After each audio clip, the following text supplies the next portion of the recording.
যি হিল আজি ছোৱালীবোৰে ফেশ্বনৰ বাবে পিন্ধে সেই হিল ছোৱালীৰ বাবে নহয় ল'ৰাৰ বাবে বনোৱা হৈছিলে আৰু হিল কোনো ফেশ্বন বা ষ্টাইলৰ বাবে নহয় এটা পাৰপাজৰ কাৰণে বনোৱা হৈছিলে 1500ত হাই হিলৰ ইউজ কৰা হৈছিলে ৱাৰ টাইমত পাৰ্চিয়ানবোৰে যেতিয়া ঘোঁৰাত উঠি যুদ্ধ কৰিব গৈছিল তেতিয়া জোতাত এনেকুৱা ডাঙৰ ডাঙৰ হিল লগাই লৈছিল যাতে ঘোঁৰাৰ সেই হুকটোত গ্ৰিপ বনি থাকে আৰু বডিটো ষ্টেবল থাকে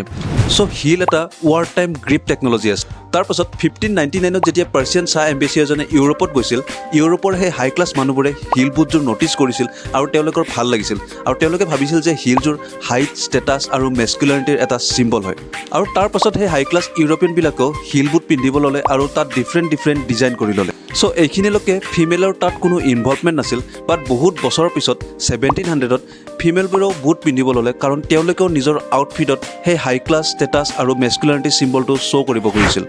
সো তাৰপিছত সেই হাই ক্লাছ ফিমেলবোৰেও হিল পিন্ধিব ল'লে আৰু তাৰপিছত কি হ'ল ল'ৰাবোৰৰ হিলবোৰ সৰু হৈ গ'ল যিহেতু কোনো দৰকাৰ নাছিল আৰু ছোৱালীবোৰৰ হিলবোৰ ওখ হৈ গ'ল সো হিল এটা ফাংচনেল ইউজৰ পৰা আহি আজি ফেশ্বনেবল ইউজত পৰিণত হ'ল যিটোৰ কোনো অবভিয়াছলি দৰকাৰ নাছিল